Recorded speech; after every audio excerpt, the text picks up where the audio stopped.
इस कलयुग में आदमी ये चाहता है कि उसके अंदर की जितनी परेशानियां हैं वो सब दूर हो जाएं, उसके अंदर के गम, दुख, दर्द, चिंताएं खत्म हो जाएं, उसे तंदुरुस्ती मिले, घर परिवार में शांति मिले, वो आत्मविश्वास, आत्मबल हासिल करे और तमाम सुख सुविधा हासिल करके वो दुनिया का सबसे सुखी इंसान बन जाए। हर इंसान की इच्छा रहती है। अल्फाज बदल सकते हैं, लेकिन ज्यादातर 99.9% लोग यही इच्छा रखते हैं। कोई धन के लिए व्याकुल है, कोई तन के लिए व्याकुल है, कोई स्त्री पुरुष के लिए सौदाई है, कोई अपनी वाह मान बढ़ाई के लिए पागल है। इसी धुरे पे घूम रही है जिंदगी, इसी धुरे पे गुजरती है जिंदगी। क्या ये मांगना गलत है कि मुझे सुख मिले, परिवार को सुख मिले, लज्जतें मिलें, नजारे मिलें, जिंदगी बहार की तरह जिएं, पतझड़ कभी आए ही ना? क्या ये मांगना गलत है? जी नहीं, ये मांगना कोई गलत नहीं है। हर आदमी के अंदर इच्छाएं होती हैं और ऐसी इच्छाएं फितरत है इंसान की, पर इन इच्छाओं की पूर्ति के लिए लोगों के रास्ते गलत हैं। लोग सोचते हैं ठगी, बेईमानी, भ्रष्टाचार, बेईमानी से पैसा कमाओ, सारी सुख सुविधा हासिल कर लो, अंदर शांति मिलेगी, आनंद मिलेगा, लज्जत मिलेगी, जो कि बेईमानी है, बिल्कुल गलत है। सुख सुविधा, शांति तभी मिलती है जब इंसान पीर फकीर के वचनों पे अमल करता है। पैसे से मिलती होती तो दुनिया का नंबर 1 धनाढ़ सबसे सुखी होता, जबकि उसके अंदर भी टेंशन है, वो भी परेशान है, कहीं ना कहीं कोई ना कोई बीमारी, तकलीफें उसे भी घेरती हैं। शक्ति से अगर शांति मिलती तो हाथी हमेशा शांत रहते, परमानंद में डूबे रहते। क्यों टक्करें मार मार के पेड़ गिराते? क्यों आपस में एक दूसरे के दांत तोड़ते? नहीं, ताकत से भी शांति नहीं मिलती। राजपाट से अपनी वाह करवाने से अगर शांति मिलती तो दुनिया का राजा सबसे सुखी और शांत रहता। क्यों बेचैन है? क्यों डर है उसे? कोई ये ना कर दे, वो ना कर दे, फला ना कर दे। फिर सुख कैसे मिले? इन इच्छाओं की पूर्ति कैसे हो?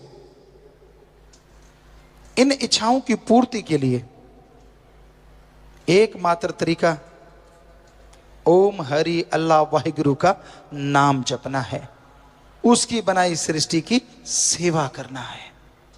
उससे जो परमानंद मिलता है, जो लज्जत मिलती है, वो लिख बोल के बयान नहीं हो सकती।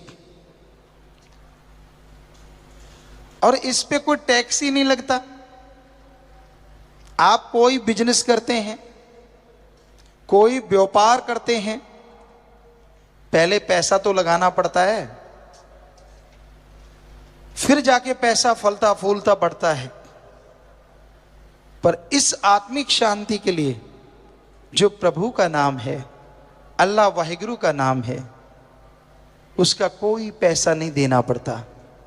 तुलसी जी ने फरमाया, ईश्वर नाम अमोल है, बिन दाम बिकाए, तुलसी ये आचर्य है, ग्राहक कोई ना आए। तब ग्राहक नहीं आते होंगे, अब तो सदगुरु की इतनी रहमत है कि जगह कम पड़ती जा रही है। हां, अगर दुनिया के नजरिए से देखें, सारी जनसंख्या के नजरिए से देखें, तो वाकई ग्राहक कम है। क्योंकि आदमी सोचता है यार जो महंगी चीज है, क्योंकि कहावत बना रखी है, महंगा रोए एक बार, सस्ता रोए बार बार। तो आदमी सोचता है जो पीर फकीर ज्यादा पैसे लेगा और नाम देगा वो ज्यादा अच्छा है। जो पैसा लेता ही नहीं, वो तो बड़ा सस्ता सा नाम है, क्या काम करेगा। हे भक्तजनों, हे भाई बहनों, सब लोग, माली का नाम वही फलता फूलता है जो फ्री में संत देते हैं। जिसका पैसा ले लिया जाता है वो राम नाम फलता फूलता नहीं। हां, पैसा लगाओ, किसी बीमार का इलाज, भूखे को खाना, प्यासे को पानी, नंगे को कपड़ा, नी आश्रय को आसरा यानी घर वगैरह बना के दीजिए। कार्य जो अपने कर रहे हैं उन पे पैसा लगाइए। नाम चर्चा घर बनते हैं जिनसे नशा छोड़ने की प्रेरणा मिलती है, बुराइयां छोड़ने की प्रेरणा मिलती है, वो सच्चा दान है अगर आप करते हैं तो। नाम जिसे मिल जाता है वो भाग्यशाली जीव होता है। जिस तरह कीचड़ में कमल खिल जाता है, उसी तरह इस घोर कलयुग में परमपिता परमात्मा का नाम लेने से कीचड़ में त्रिलोकी के चक्कर में फंसी हुई जीवात्मा भी कमल की तरह खिल जाया करती है। इसलिए जिसको नाम मिला है उनको चाहिए कि उसका सुमरन करें। बेइंतहा खुशियां हैं, बेइंतहा लज्जतें हैं, बहुत ही ताकत है, बहुत ही शक्ति है परमपिता परमात्मा के नाम में। इंसान को जो उसके कर्मों में लिखा है वो मिलता है, और जो कर्मों में नहीं लिखा ईश्वर के नाम से वो भी मिल सकता है। कर्म का लेखा जोखा भगवान के द्वारा होता है। कहते हैं जो भगवान ने लिख दिया, जो कर्मों में लिखा गया वो तो मिलेगा, इसमें कोई दो राय नहीं। लेकिन जो नहीं लिखा, भगवान के नाम से आप उसे अपने भाग्य में लिख सकते हैं। इतनी ताकत है ईश्वर के नाम में, इतनी शक्ति है भगवान के नाम में। आप दुनिया में हर अच्छे नेक क्षेत्र में सक्सेस होना चाहते हैं, सफलता हासिल करना चाहते हैं, और उसके लिए आप अपने तन से, अपने दिमाग से पूरा जोर लगाते हैं, पर फिर भी कई बार सफलता आपके हाथ में आके फिसल जाती है। पूरी मेहनत करने के बावजूद आप कामयाब नहीं हो पाते। कई लोग ये सवाल करते हैं कि गुरुजी ऐसा क्यों होता है? हमने इस जिंदगी में कभी किसी का कोई बुरा कर्म नहीं किया,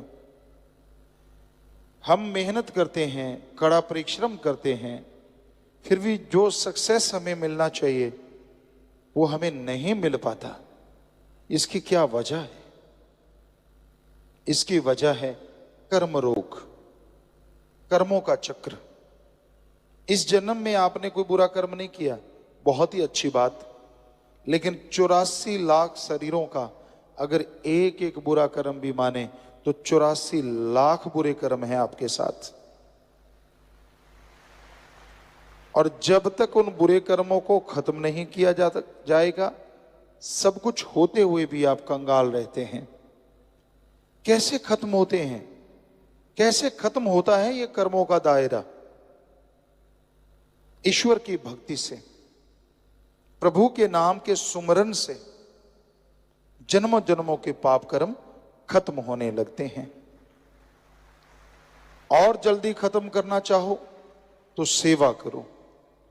सेवा अति उत्तम धंधा है। सच्चे दिल से, भावना से अगर कोई सेवा करता है पीर फकीर जो वचन कहते हैं उनको मान के अगर कोई सेवा करता है तो यकीनन जन्म जन्मों के पाप कर्म बहुत जल्दी कटने शुरू हो जाते हैं। इंसान सोचता है पता नहीं कितने के पाप कर्म पड़े हैं, पता तो चलता नहीं। पता चलेगा तो हो सकता है आप दबी जाएं। अगर आपको मालूम पड़ जाए कि आपके तो करोड़ों पाप कर्म पड़े हैं तो हो सकता है दिमाग रूपी पुर्जा हिल जाए। हो सकता है आप भगवान से मुंह फेर लें और हो सकता है आप और गुनाहों के दलदल में धंस जाएं। इसलिए आप ये ध्यान मत दो पाप कर्म हैं कितने, आप ये ध्यान दो आप पुण्य कर्म कितने करते हो। आप ये ध्यान मत दो कि आप नेगेटिव होते जा रहे हैं, आप ये ध्यान दो कि सुमरन के द्वारा पॉजिटिव होना है। जरा सी सक्सेस नहीं मिलती आप डगमगा जाते हैं, थोड़ी सी नाकामयाबी मिलती है आप घबरा जाते हैं। अरे पता नहीं कौन सा भयानक कर्म आपका कट गया। सुमरण कीजिए, हिम्मत से आगे बढ़ते जाइए, कभी नेगेटिव ना सोचो और नेगेटिव हो भी ना। इंसान के दिलो दिमाग में दो विचार चलते हैं, पॉजिटिव और नेगेटिव।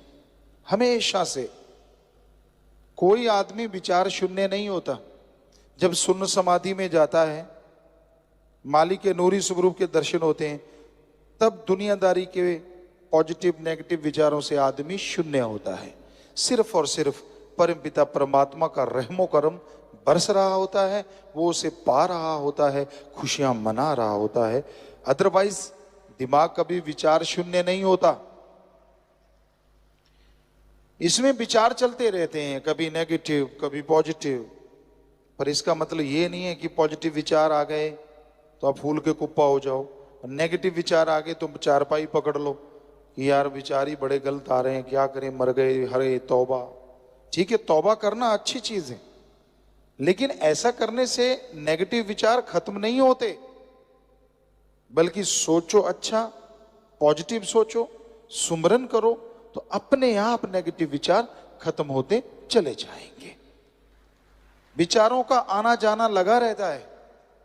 विचारों को सुन के उस पे अमल ना करो जो बुरे विचार आते हैं, जो नेगेटिव आता है। विचारों का क्या है, कहते हैं बेटे का नेगेटिव मां पहले सोचती है।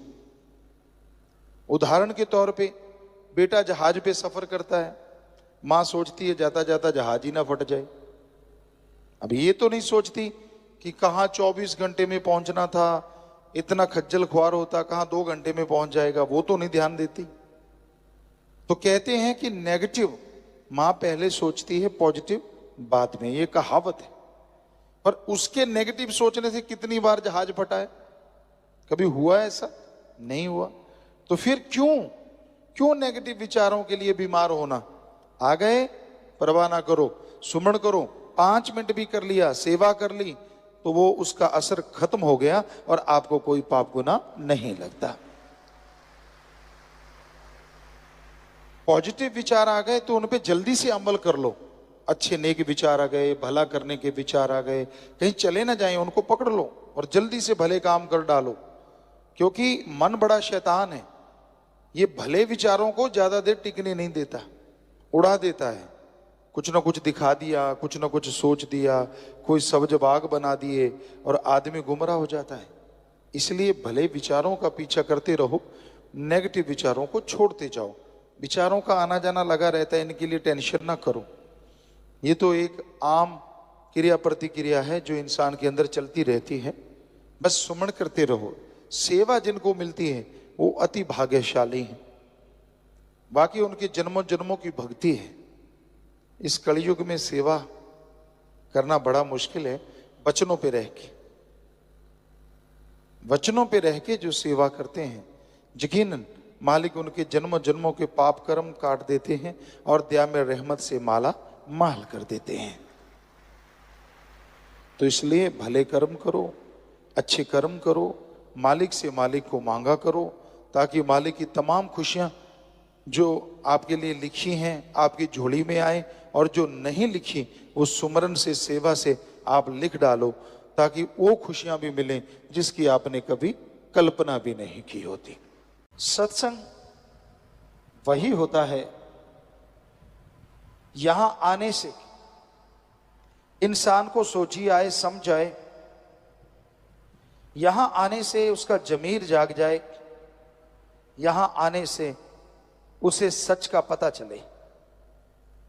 रजो तमो सतो ये गुण है, सच और झूठ गुणों में आ जाता है।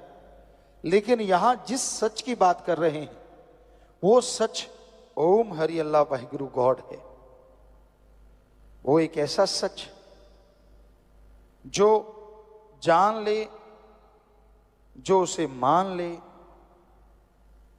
उसके जन्मों जन्मों के पाप कट जाते हैं, उसकी आत्मा पाक पवित्र हो जाती है और वो मालिक की दया में रहमत के लायक बनते चले जाते हैं। तो सच भगवान है, अल्लाह वाहिगुरु राम है, और उस सच से जुड़ना सिर्फ इंसान की फितरत में लिखा है। इंसान ही एक ऐसा शरीर है जिसमें प्रभु का आना पॉसिबल है, संभव है। जो प्रभु का नाम जपे, भगवान का नाम जपे, तो वो कण कण में, जर्रे जर्रे में नजर आते हैं। इंसान की पाप कर्म कट जाते हैं, जन्मों जन्मों की मैल धुल जाती है और वो इस काबिल बन जाता है कि उसके दिलो दिमाग में मालिक की दया में रहमत के नजारे मिलने शुरू हो जाते हैं। कितना भी इंसान ज्ञानवान बन जाए, कितना भी छोटा या बड़ा बन जाए, जब तक वो खुद पवित्र नहीं होता वो खोखला है। ज्ञान अच्छा है पर उस पर चला जाए तभी ज्ञान का मूल्य पड़ता है। हम ये नहीं कहते कि ज्ञान रखना कोई गलत, जितना ज्यादा ज्ञान हो उतना ही अच्छा, पर जितना ज्यादा उस ज्ञान के ऊपर चला जाए वो सबसे अच्छा। कर्म जोगी और ज्ञान जोगी जब तक इंसान नहीं बनता वो खोखला रहता है। सिर्फ कर्म करना जानते हो, किसी पशु की गर्दन मरोड़ दी, किसी पक्षी को मार दिया, ये भी कर्म है। लेकिन ज्ञान नहीं है तो ये पाप कर्म हो गए। किसी के हाथ से निवाड़ा छीन लिया, किसी को तड़पाया, किसी को दुखी किया, हर टाइम किसी को तंग करते रहे, ये भी कर्म है, लेकिन ये पाप कर्म है। इसलिए कर्म योगी के साथ साथ ज्ञान योगी होना अति आवश्यक है। जब तक इंसान ज्ञान योगी नहीं बनता तब तक मालिक की कृपा पात्र नहीं बना जा सकता। तो अगर आप कर्म योगी और ज्ञान जोगी बनेंगे तभी मालिक की दया में रहमत के लायक बन पाएंगे, तभी उसकी खुशियां आपको हासिल होंगी। और सत्संग एक ऐसी जगह है यहां ज्ञान जोगी और कर्म जोगी बनाया जाता है, सिखाया जाता है। जिस तरह स्कूल कॉलेज उनमें दुनियावी पढ़ाई करवाई जाती है, दुनियावी शिक्षा दी जाती है, यह सिखाया जाता है कि आप दुनिया में उस्ताद कैसे बन सकते हैं। यह सिखाया जाता है कि आप दुनिया में सर्वश्रेष्ठ कैसे हो सकते हैं। उसी तरह सत्संग में इंसानियत का पाठ पढ़ाया जाता है, प्रभु से मिलने का सच्चा राह दिखाया जाता है। आप सोचते होंगे सभी रास्ते जो धर्मों में हैं वो प्रभु से ही मिलाते हैं, कोई शक नहीं, सच। पर क्या आप जानते हैं इस कलयुग में राम नाम बिजनेस बन गया है। हम नॉन मेडिकल के स्टूडेंट रहे, जितना पढ़े कम पढ़ पाए, लेकिन जितना पढ़े साइंस में बहुत रुचि थी। नॉन मेडिकल के स्टूडेंट थे। गुरुजी ने बुलाया उनकी रजा, उनका रहमत। घर में भी धर्म थे, पवित्र गीता, श्री गुरु नानक देव जी की जन्म साखी, सुंदर गुटका और भी शायद रामायण, ये ग्रंथ घर में थे, पढ़ा करते थे। गुरु जी ने बोला कि सभी धर्मों को पढ़ो, और हमने उसी वैज्ञानिक दृष्टिकोण से सभी धर्मों को पढ़ा। सभी धर्मों में ये तो लिखा है ओम हरि अल्लाह वाहिगुरु गॉड देता है, पर यह नहीं लिखा कि वो लेता है। सच यही है, ओम हरि अल्लाह वाहिगुरु गॉड खुदा रब दाता था, दाता है और दाता ही रहेगा। वो मंगता नहीं हो सकता। और यह भी सच है, वो देता था, देता है और देता ही रहेगा। मांगने का कायदा आना चाहिए। ऐसे नहीं होता कि आपने इच्छा करी और वो पूरी हो गई, नहीं। क्या आप इच्छा करें, 5-7 साल का बच्चा को इच्छा कर ले कि मुझे पीएचडी की डिग्री मिल जाए तो मिल जाएगी? कितना भी भ्रष्ट युग है, 7 साल के बच्चे को पीएचडी की डिग्री नहीं मिल सकती। हाँ, बड़े वाला तो कहीं भी कुर्सी के नीचे से 5 दाएं से डाल के ले सकता है, लेकिन 7 साल के बच्चे को कौन देगा? नहीं हो सकता। वैसे तो कलयुग है, कुछ भी हो सकता है, लेकिन अगर वैसे कायदे से देखा है, डॉक्टरेट की डिग्री, मास्टर डिग्री ऐसे नहीं हासिल होती, उसके लिए जिंदगी के 20-25 साल लगाने पड़ते हैं। तो जरा सोचिए, ये किताबें तो सामने हैं। वो अल्लाह, वो वाहिगुरु, वो राम, वो गॉड जो दिखता नहीं, क्या उसके लिए 16 साल नहीं, 20 साल नहीं, 5 साल नहीं, क्या 2-4 महीने लगातार नहीं लगाने चाहिए उसका रिसर्च करने के लिए? लगाने चाहिए। अगर कोई लगा दे तो यकीनन मालिक के नजारे मिलेंगे और उसका रास्ता 100% नजर आएगा। पर 2 महीने होते हैं। आप घंटा सुबह, घंटा शाम भक्ति करी और पूछते हैं भक्ति करी, कहते हाँ आज एक दिन भक्ति करी। एक दिन थोड़े ही ना, 2 घंटे। घंटा सुबह शाम अगर 2 महीने करोगे तो हमारे ख्याल से 5 दिन और रात बनेंगे। 2 महीने तो बहुत दूर जाके बनेंगे। कैलकुलेट करो, टाइम टाइम है।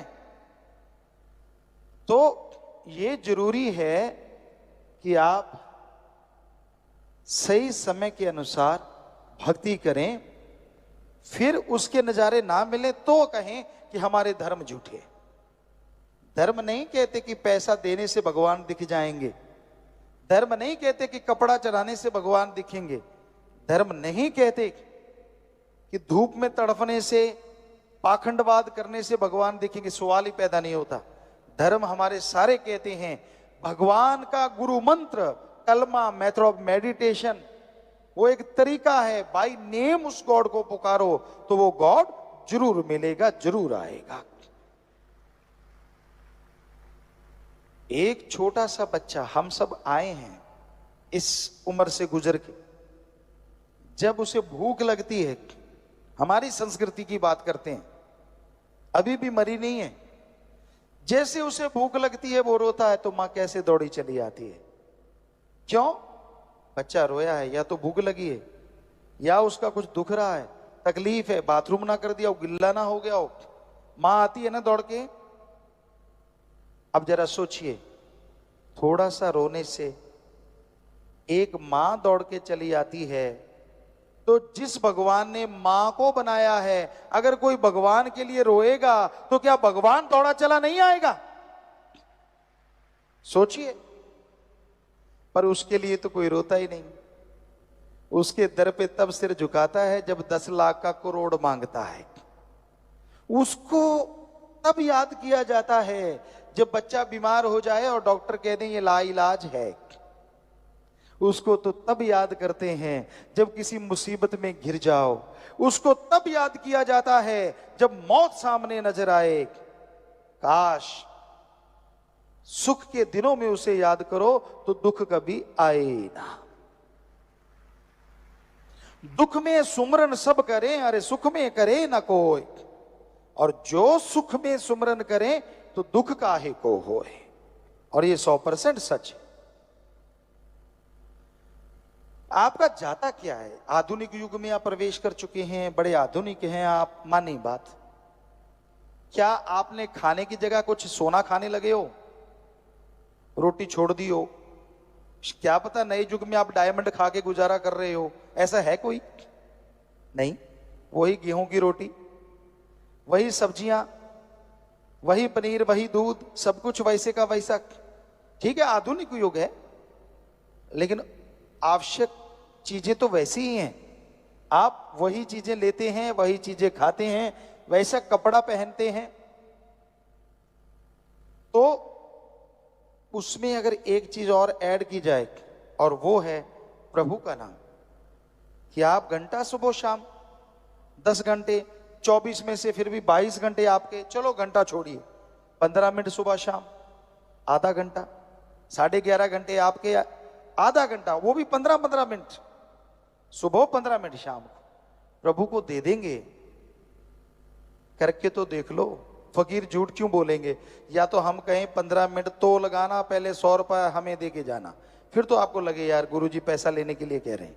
हम तो नहीं कह रहे ऐसा, यहां तो कोई चढ़ावा नहीं चढ़ता, क्योंकि जब भगवान नहीं लेता तो फकीर क्यों ले? हमारे भी हाथ पांव हैं फकीर के भी। आप खेती बाड़ी करते हैं तो हम भी खेती बाड़ी के साइंटिस्ट हैं। एक ही एकड़ में 13 अलग अलग तरह की सब्जियां पैदा की भगवान की कृपा से। रीयूज वाटर सिस्टम तक हमने शुरू किया, और भी बहुत सारी चीजें कर रहे हैं समाज के भले के लिए। तो कर्म योगी बनना जरूरी है।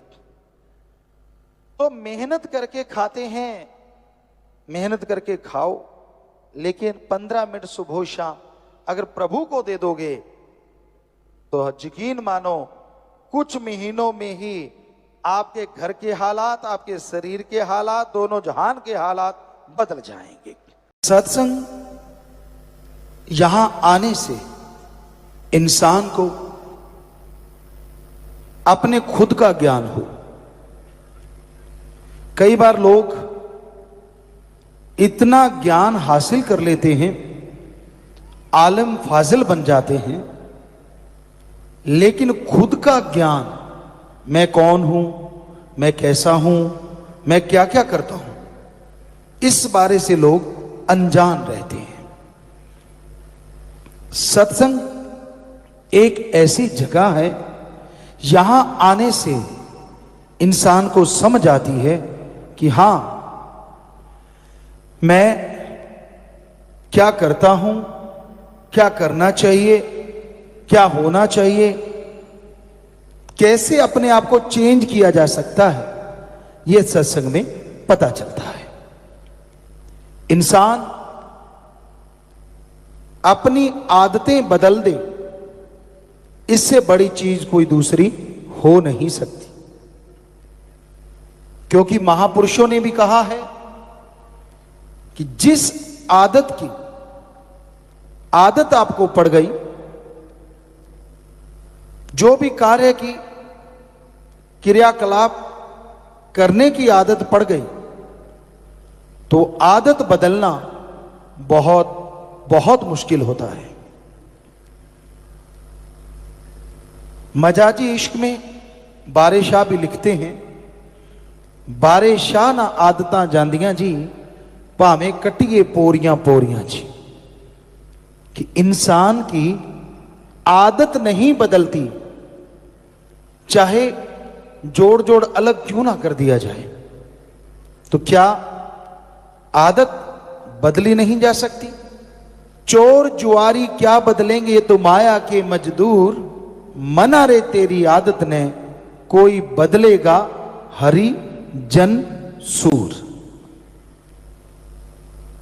कि लोभी लालची कामी क्रोधी आदत को नहीं बदल सकते।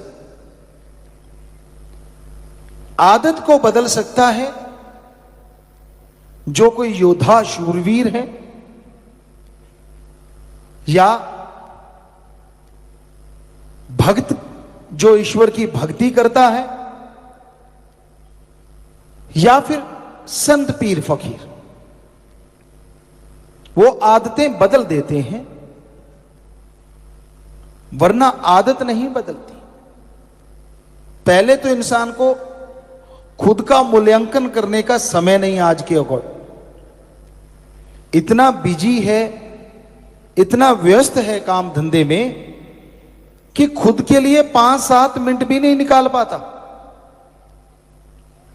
लगा रहता है काम धंधे में, लगा रहता है दीन दुनिया में, कोई ध्यान ही नहीं है कि मुझे क्या करना है, क्या नहीं करना है, क्या अच्छा है, क्या बुरा है, ये इंसान को ध्यान ही नहीं रहता। पर ये जरूरी है, हर शाम सिर्फ 5 मिनट आप अपने लिए दिया करो। एकांत में बैठो, राम का नाम जपो, अल्लाह वाहिगुरु गॉड एक ही बात है, उस मालिक का नाम जपो, तो भक्ति से आपके अंदर यह शक्ति आएगी कि उस 5 मिनट में आपको महसूस होगा कितनी गलत आदतें हैं आपके अंदर और कितनी सही आदतें हैं। और यह हिम्मत आएगी कि आप अपनी बुरी आदतें छोड़ दें और अच्छी आदतें अपना लें।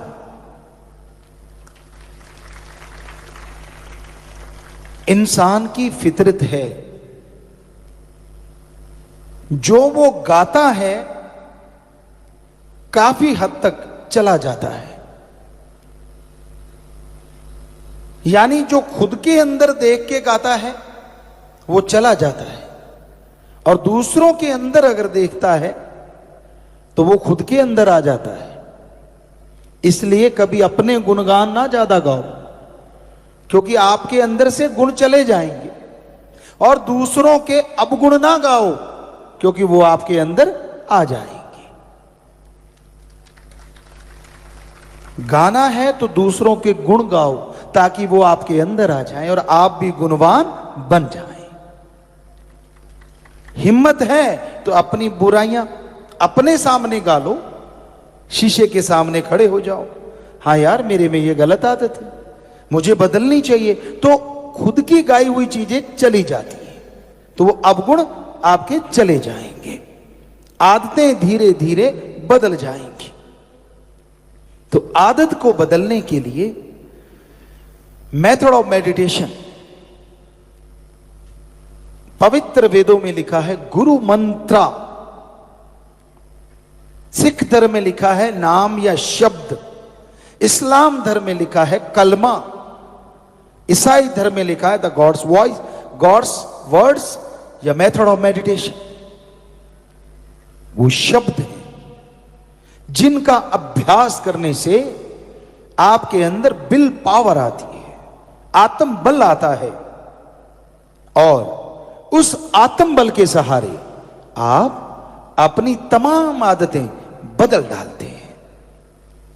तो अपने अंदर के आत्म बल को जगाओ। आदमी के अंदर आत्म बल है, आदमी के अंदर इंसान जो भगवान तक जाए वो भी है, शैतान जो नरक ले जाए वो भी है। किसको जगाते हैं आप, ये आप पे निर्भर करता है। शैतान को जगा दिया तो यहां भी नरक और आगे भी नरक। लोग जगाते हैं निर्दोषों को मारना, बिना वजह मजलूमों को सताना, तो ये शैतान को जगाना ही है। मरते हुए को हॉस्पिटल पहुंचाना, किसी को खून दान देना, ये वो इंसान है जो भगवान की तरफ जा रहा है, जिस पे गर्व है धर्मों में। तो वो मंत्र क्या है? गुरु मंत्रा, सबसे पुरातन ये शब्द है। लेकिन मेथड ऑफ मेडिटेशन कहते हैं तो ऐसे लगता है मेड इन यूएसए है, लोगों को बाहर की चीज ज्यादा अच्छी लगती है, गुरु मंत्रा अच्छा नहीं लगता। जबकि गुरु मंत्रा ही सबसे पहला शब्द था जो पवित्र वेदों में था, हजारों साल पहले। गुरु मंत्रा, इसका मीनिंग्स मतलब क्या है? गुरु का मतलब, गु का मतलब अंधकार और रू का मतलब प्रकाश। जो अज्ञानता रूपी अंधकार में ज्ञान का दीपक जला दे, वो सच्चा गुरु होता है। और गुरु कभी किसी से कोई पैसा, कोई चढ़ावा, कोई नोट बोट नहीं लेता। गुरु का काम रास्ता दिखाना है। मंत्र, शब्द, वो शब्द जो गुरु ने खुद अभ्यास किया है, भगवान के मालिक के वो शब्द जो गुरु ने खुद जाप किया है, और जब गुरु को खुद को रिजल्ट आता है तो वो लोगों को कहता है कि भाई मैंने इस गुरु मंत्र का जाप किया, मैं भगवान के दर्शन कर चुका हूं, आप करोगे तो आप क्यों नहीं करोगे? मैं भी इंसान, आप भी इंसान, फर्क क्या है? मैंने अभ्यास किया उस मंत्र का और आप अभ्यास करने वाले हो, अगर करोगे तो मुझे मिला, आपको भी मिलेगा। तो ये है गुरु मंत्र। और गुरु का मंत्र नहीं होता, होते भगवान के शब्द, पर गुरु मंत्र का मतलब गुरु ने उस मंत्र का अभ्यास किया है। तो वो अभ्यास अगर आप करेंगे तो आप भी भगवान के दर्शन कर सकेंगे, आप भी भगवान के नजारे देख सकेंगे। गुरु मंत्र का जाप करने से इतना आत्म बल आता है, इतना आत्मविश्वास आता है कि इंसान हारी हुई बाजी जीत जाता है। नेगेटिविटी खत्म हो जाती है। आज का यूथ, बच्चे, बुजुर्ग सभी नेगेटिविटी के शिकार हुए पड़े हैं। पेपर देने जा रहा है, यार फेल ना हो जाऊं, खेलने जा रहा है, मैं हार ना जाऊं, दोस्ती मित्रता है, कहीं टूट ना जाए। मतलब नेगेटिविटी पहले है। इस नेगेटिविटी को खत्म करने के लिए आत्मबल जरूरी है, पॉजिटिव। जब आपके अंदर ये आएगा कि मैं पेपर देने जा रहा हूं, हां मैं मेरिट हासिल करूंगा, तो यकीनन मेरिट हासिल करोगे। खेलने जा रहा हूं, जीत के आऊंगा, तो जीत के आओगे, क्योंकि आपके अंदर पॉजिटिव है, आप भरे हुए हैं आत्मविश्वास से। आपको यकीन नहीं आ रहा होगा, यह सत्संग वो है जो पहले प्रैक्टिकल किया गया है, बाद में आपको बताने आए। हमने प्रैक्टिकल किया है, हवा में बातें नहीं कर रहे। हम 30 नेशनल गेम खेले हैं और हमेशा पॉजिटिव होके जाते थे, और किसी दूसरे साथियों की वजह से हारे वो एक अलग चीज है, लेकिन हम जीत के ही आया करते थे। 30 नेशनल गेम सिंगल जो होता था तो ज्यादातर जीतते थे, टीम वर्क में कभी ना कभी हार भी आती थी, क्योंकि टीम है, 10 प्लेयर हैं, कभी 11 हैं, कभी 7 हैं। सो कहने का मतलब हमने practically method of meditation life में प्रैक्टिकल जो किया है वो आपको बताने आए हैं। कभी भी नेगेटिव ना बन के जाओ। हमने अभी देखा भगवान की कृपा से, शास्त्र राम शाह मस्तान जी जो हमारे गुरु, उनकी कृपा से कैंसर 4थे स्टेज का बड़े बड़े डॉक्टर जवाब दे देते हैं कि घर ले जाओ, सेवा करो। लोग हमारे पास आते, हमने कहा हम जवाब नहीं दे सकते, क्योंकि भगवान कुछ भी कर सकता है, हमारे में कोई ताकत नहीं। हम आपको राम का नाम बताएंगे, आप जाप करना, अगर श्रद्धा बन गई तो ठीक हो जाओगे। तो हजारों लोग वहां इस तरह के रोगी बिल्कुल ठीक हो जाते हैं। इसकी वजह है आत्मविश्वास। उनके अंदर आ जाता है कि मैं नहीं मरूंगा, मुझे कोई मार ही नहीं सकता। यह भावना आई नहीं कि पहले जो ड्रिप लगाते थे, बोतल लगाते थे, उसका असर नहीं था, टेबलेट भी असर करना शुरू कर देती है, क्योंकि आत्मविश्वास आ गया, जिंदगी जीने की ताकत आ गई। तो ये आत्मविश्वास खरीदा नहीं जा सकता। कहीं बाजार में जाओ, पूरी दुनिया में जाओ, आपको आत्मविश्वास बेचने वाली दुकान नहीं मिलेगी। एलोपैथी, आयुर्वेदा, होम्योपैथी, नेचुरोपैथी, कोई भी पद्धति ले लीजिए, किसी के पास आत्म बल को बढ़ाने का टॉनिक नहीं है। और आत्म बल बढ़ता है आत्मिक चिंतन से। आत्मिक चिंतन होता है राम के नाम से।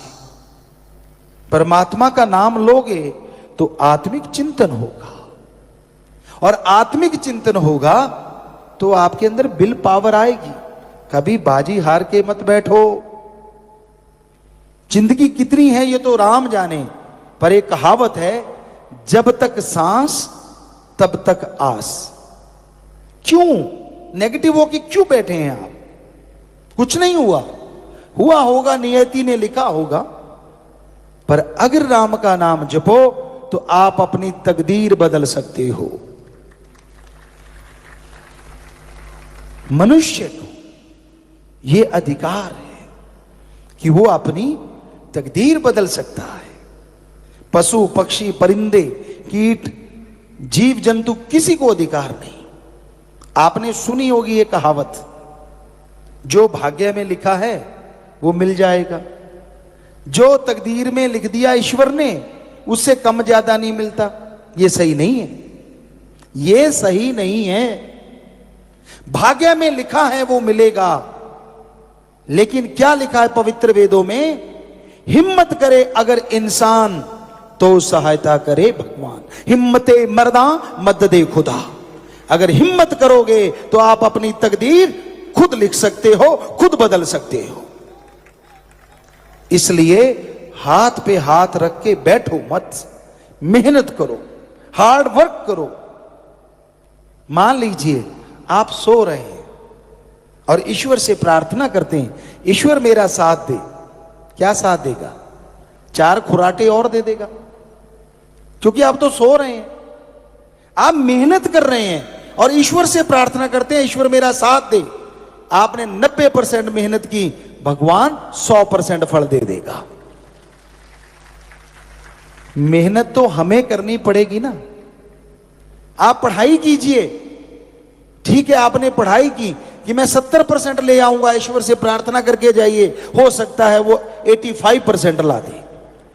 पर आप पढ़ते ही नहीं, बुक्स पे इतनी इतनी मिट्टी चढ़ी हुई है और ईश्वर से कहते हो भगवान साल हो गया मैं पढ़ा नहीं, इस बार धक्का लगा दे, अगली बार बस तेरा राम नाम जपा करूंगा और पढ़ाई किया करूंगा। तो ये तो भगवान को झांसा देना है भाई, सही बात नहीं है, ये गलत है। आप ऐसा नहीं कर सकते, मेहनत आपको करनी पड़ेगी।